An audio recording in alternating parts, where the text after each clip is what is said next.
시간이 참 덧없이 지나갑니다. 한 해를 시작하면서 성구 영신 예배 드렸던 것이 엊그제 같은 그런 생각이 있습니다. 그런데 벌써 12월 31일 마지막 이 한날을 저희들이 보내면서 이 자리에 있습니다. 마치 모래시계 같아요. 모래시계를 이렇게 돌려서 세워두면 처음에는 그 모래가 천천히 내려오는 것 같습니다. 그런데 중간 부분이 되면 점점 빨라지는 거예요. 마음이 다급해집니다. 그러면서 어느새 스르르 모래가 흘러내리고 맙니다. 시간이 이렇게 빠른 것 같아요. 모래시계는 일정하게 그 모래의 양을 흘려보냈습니다마는 느낌으로 볼 때는 시간이 점점 빠르게 흘러간다라고 하는 생각을 갖게 됩니다. 이렇게 세월이 흐르다 보면 싫든 좋든 우리는 언젠가 하나님이 오라 하는 그때가 찾아옵니다. 인생 누구도 예외 없이 이 순간이 찾아와요. 바로 그때는 인생 결산서를 가지고 하나님 앞에 서게 될 것입니다. 어떤 이는 그 인생 결산서 앞에 당당하고 두려움 없이 그 결산서를 들고 서 있는가 하면 어떤 인생은 두려워요. 어찌할 바를 몰라요. 그러다가 당황하다가 그냥 인생이 끝나고 맙니다. 순식간에 이런 일이 찾아옵니다. 그런데 오늘 본문에 나오는 사도 바울은 그 인생 결산하는 그 결산서 앞에 담대하고 당당하게 서 있는 것을 보게 됩니다. 왜 바울은 이처럼 당당했을까요? 인생을 가리켜서 공술의 공수거라고 하는 말을 합니다. 무엇입니까? 빈손으로 왔다가 빈손으로 간다는 거예요. 그것이 인생입니다. 태어날 때 손에 100원짜리 하나 쥐고 온 사람이 아무도 없어요. 그저 빈손 들고 왔습니다. 그리고 마지막 하나님이 오라 할 때 손에 뭔가 쥐고 갑니까? 수위에는 주머니가 없다고 하잖아요.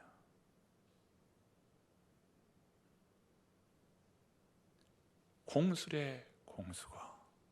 빈손 들고 왔다가 빈손 들고 간다. 이 말이 맞는 말입니다마는 또 한편으로는 이 말은 이렇게 이야기해야 돼요. 빈손으로 가는 것이 아니라 마지막 인생 결산서를 가지고 갑니다. 그 결산서는 어떤 것일까요? 무엇이 인생 결산서일까요? 두 가지입니다. 하나는 믿음이요, 다른 하나는 사명입니다. 믿음을 가지고 하나님 앞에 섭니다. 그리고 하나님께서 분부하신 그 사명을 얼마나 잘 감당했는지, 충성했는지 그 결산서를 가지고 간다, 이 말입니다. 오늘 사도 바울은 우리에게 이야기해요. 믿음을 잘 지키라는, 그리고 부여받은 사명, 그 사명을 잘 감당하라는 겁니다. 여러분, 믿음을 잘 지키고 사명을 잘 감당한 사람은 하나님과 사람 앞에서 당당할 수 있습니다. 오늘 본문 6절의 말씀을 함께 읽어봅니다. 한번 6절 말씀 읽어봅니다. 전제와 같이 내가 벌써 부어지고 나의 떠날 시각이 가까웠도다. 전제와 같이 내가 벌써 부어졌다. 벌써 부어졌다. 이 전제라고 하는 것은 구약 제사의 종류입니다. 제물을 하나님 앞에 드리고 마지막 그 드려지는 그 시점에 포도주를 부어서 드리는 것이 있어요. 제물 위에다가 마지막 포도주를 부어 드리는 겁니다. 마지막 드려지는 그 전제, 그것이 내가 벌써 부어졌다. 나의 떠날 시각이 가까웠다. 무엇입니까? 바울은 지금 로마 감옥에 차디찬 그 감옥 한켠에 있습니다. 언제 죽음이 찾아올지 모르는 그 시간이 째깍째깍 자신을 향하여 그 사형 판결의 시간이 점점 다가오고 있어요.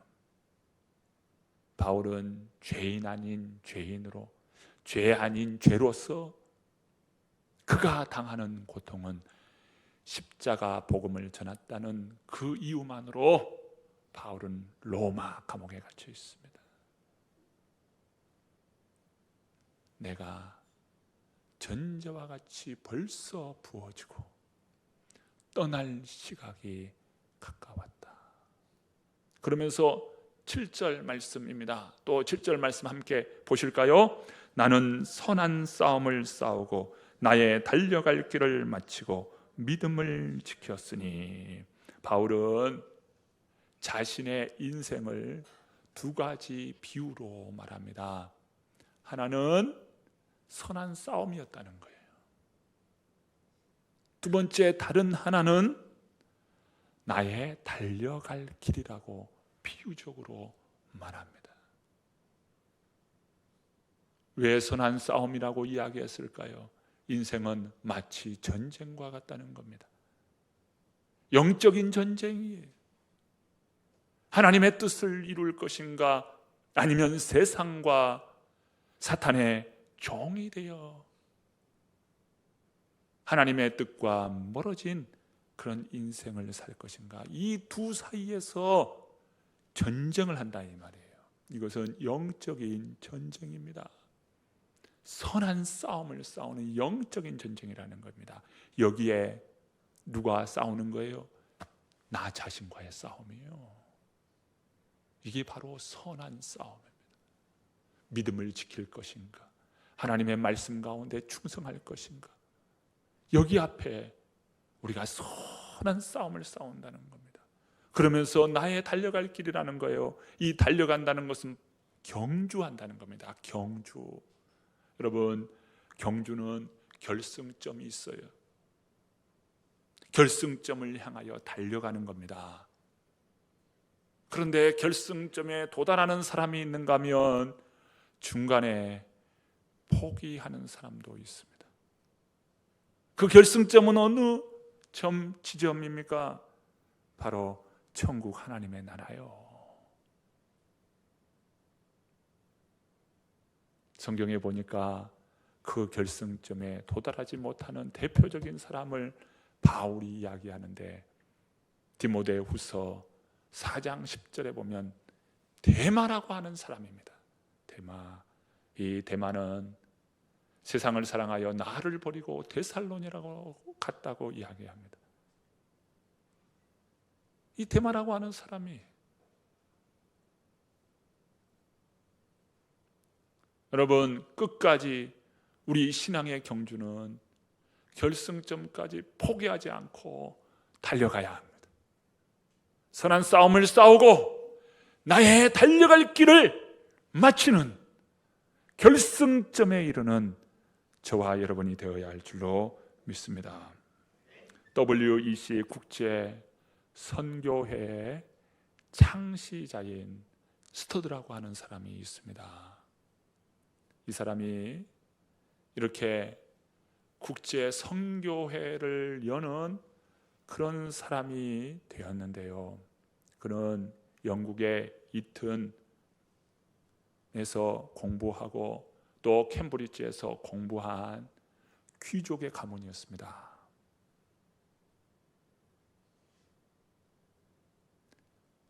그런 그가 얼마나 많은 부와 명예가 있었는지 몰라요.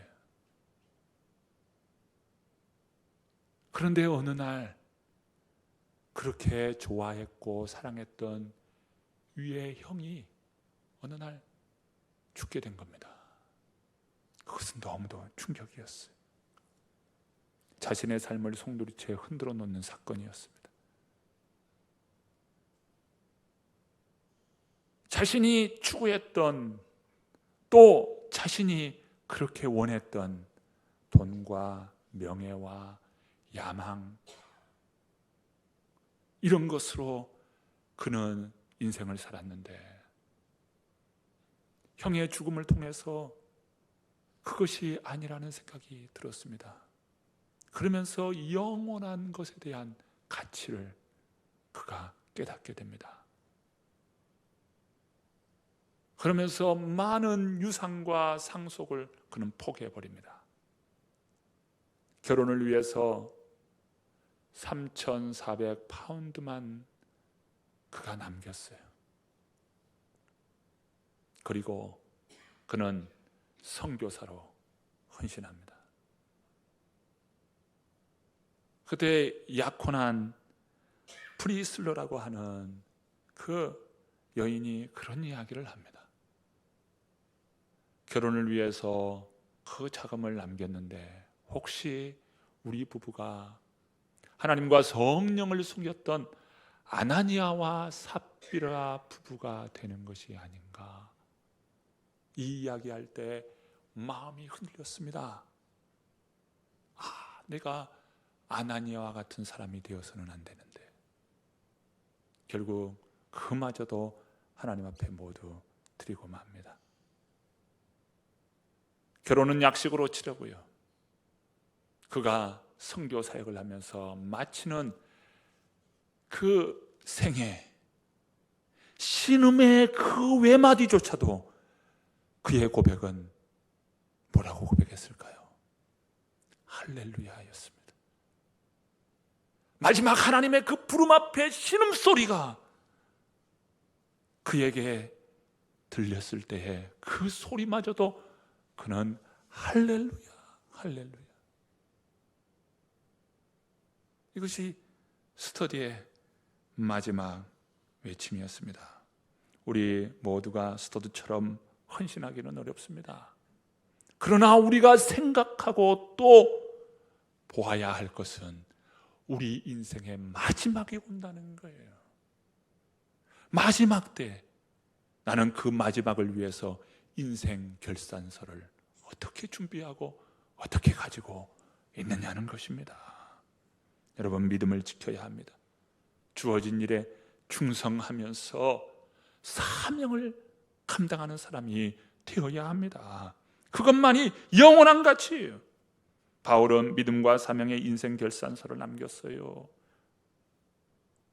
믿음을 지키고 사명을 잘 감당했기에 그는 후회도 아쉬움도 없었습니다. 오히려 자기 앞에 펼쳐진 하나님의 나라에 대한 확신으로 가득 찼어요. 하나님의 나라가 내 앞에 있다.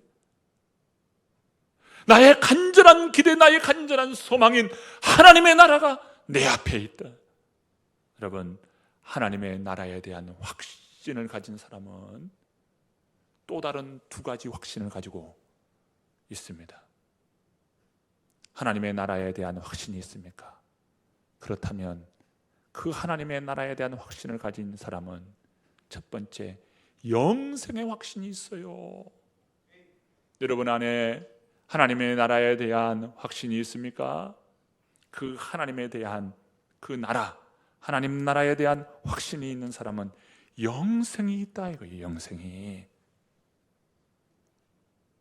지금 바울이 로마의 감옥에 있으면서 이 본문의 말씀을 디모데에게 전했듯이 바울은 동일하게 감옥에 있으면서 빌립보 성도들에게도 편지하였습니다.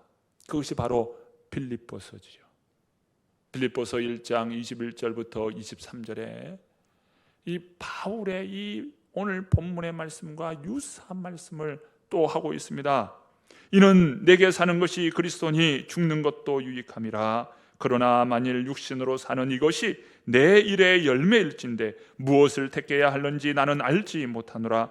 내가 그 둘 사이에 끼었으니 차라리 세상을 떠나서 그리스도와 함께 있는 것이 훨씬 더 좋은 일이라. 무엇입니까? 영생에 대한 확신이에요. 사냐 죽느냐 이 둘 사이에 끼어 있지만 차라리 내 몸을 떠나서 주님을 배웁는 것, 그것이 나의 간절한 기대와 소망이라는 겁니다. 이게 무엇입니까? 영생에 대한 확신이에요. 우리 성도님들이 하나님의 나라에 대한 확신을 가지고 있습니까? 이 하나님의 나라는 어떤 나라예요? 잠시 있는 나라가 아닙니다. 영원한 나라예요. 영원한 나라. 영원한 나라의 주인공들로 하나님께서 우리를 위하여 마련해 놓고 계심을 여러분 확신하시기를 축복합니다. 계시록 21장 1절부터 4절의 말씀입니다. 또 내가 새 하늘과 새 땅을 보니 처음 하늘과 처음 땅이 없어졌고 바다도 다시 있지 않더라. 또 내가 보매 거룩한 성 새 예루살렘이 하느님께로부터 하늘에서 내려오니 그 준비한 것이 신부가 남편을 위하여 단장한 것 같더라. 내가 들으니 보좌에서 큰 음성이 나서 이르되 보라, 하나님의 장막이 사람들과 함께 있으며 하나님이 그들과 함께 계시리니 그들은 하나님의 백성이 되고 하나님은 친히 그들과 함께 계셨어. 모든 눈물을 그 눈에서 닦아주시니 다시는 사망이 없고 애통하는 것이나 곡하는 것이나 아픈 것이 다시 있지 아니하리니 처음 것들이 다 지나갔음이로라. 무엇입니까? 하나님의 나라는 영원하다는 겁니다. 그 나라에 우리 모두를 위하여 준비해 놓은 것이 있다. 이것이 바로 하나님의 나라를 품는 인생인 것입니다.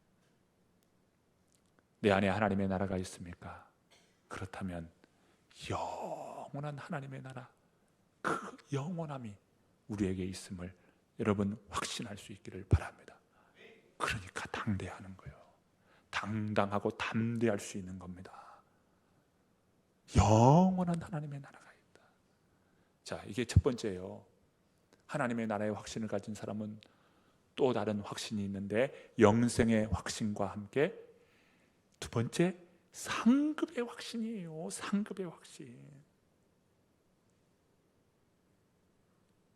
우리 주님께서 의의 그 면류관을 준비하시고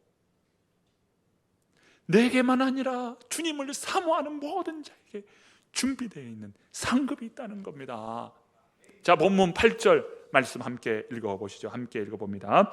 이제후로는 나를 위하여 의의 면류관이 예비되었으므로 주곧 의로우신 재판장이 그날에 내게 주실 것이며 내게만 아니라 주의 나타나심을 사모하는 모든 자에게도니라. 아멘. 여러분, 주님이 우리를 부르실 때는요 어디로 부르냐면 시상대 앞으로 부릅니다. 시상대 앞으로. 여러분, 학교에서 정교 학생들이 이렇게 운동장에 쫙 있잖아요. 요즘은 그렇게 안 할 겁니다만은 과거에 교장 선생님의 훈화, 아침에 그 조회를 그 대학 볕에서 학교에서 다 그 학급별로 반별로 이렇게 쫙 줄을 세워가지고 전교 학생들을 이렇게, 저만 그런 것 아니죠. 저는 그 학교밖에 안 다녀가지고 정규 학생들을 다 불러놓고 그러면서 교장 선생님이 훈화합니다. 그러면서 이번에 입상한 학생들이 있습니다 하면서 옆에 주인 선생이 그 학생들, 입상한 학생들 명단을 다 가지고 있어요. 그러면서 그 이름을 부릅니다. 이번에 교육감상을 받을 학생입니다. 그러면서 부릅니다. 김운태. 그러면 어때요? 우리 장로님? 예! 하면서 앞에 오잖아요. 어디 앞에 와요? 시상대 앞에 부르는 거예요. 우리가 인생을 이렇게 하나님 나라를 품고 확신하며 이렇게 인생을 살잖아요. 그러다가 주님이 우리를 부르셔요. 사랑하는 아들아, 사랑하는 딸아, 그 이름을 부를 때는 그 이름이 무슨 이름이에요? 시상 때 앞으로 부르는 이름이에요. 우리 주님이 상급 주시는 그 시상 때 앞으로 우리를 부르시는 거예요. 여러분, 믿음을 잘 지켰습니까? 주님께서 맡겨진 사명을 잘 감당했습니까? 그때 우리 주님께서 그 결산서를 보고 우리에게 주실 때 두 가지예요. 영생의 복과 상급의 복입니다. 이 복을 주신다는 거예요. 여러분, 오늘 우리들이 믿음을 지키며 충성해야 할 이유가 바로 여기에 있는 것입니다. 뭐 한순간이 아니라 영원한 그 복을 누리게 되는 것이죠. 이제후로는 나를 위하여 의의 면류관이 예비되었으므로 죽어 들어오신 재판장이 그날에 내게 주실 것이며 내게만 아니라 주의 나타나심을 사모하는 모든 자에게도니라. 계시록 14장 13절 말씀. 또 내가 들으니 하늘에서 음성이 나서 이르되 기록하라. 지금 이후로 주 안에서 죽은 자들은 복이 있도다 하심에 성령이 이르시되 그러하다. 그들이 수고를 그치고 쉬리니 이는 그들의 행한 일이 따름이라 하시더라. 그들이 행한 일이 무엇입니까? 믿음을 지키고 주님께서 주신 사명을 잘 감당하는 것, 그들의 행한 일에 따름이라. 성도 여러분, 우리 모두 바울처럼 인생 결산서를 준비합시다. 오늘 한 해의 마지막이죠. 한 해의 결산서를 오늘 우리들이 다 받아가지고 있습니다. 여러분 손마다 이 한 해의 결산서를 가지고 계셔요. 그런데 부끄러운 결산서입니까? 그래도 다행인 것은 오늘 우리 손에 쥐어진 이 결산서는 중간 결산서예요. 기회가 있어요. 이제 다가오는 2024년, 여러분 기회가 있습니다. 믿음을 잘 지키시기를 축복합니다. 그리고 사명 잘 감당함으로 주님 앞에 정말 칭찬 들을 만한 결산서를 가지십시다. 하나님께서 이 한 해를 저희들 다시 한번 축복해 주시고 새로운 2024년 신년을 향하여 달려갈 수 있도록 우리의 발걸음을 인도해 주셨음을 알고 이 한 해 또 새로운 한 해 정말 인생 결산서를 잘 준비하는 저와 여러분이 되었어. 하나님 나라에서 주실 놀라운 은혜의 복을 누리는 우리 모든 성도님들 되시기를 간절히 축원합니다.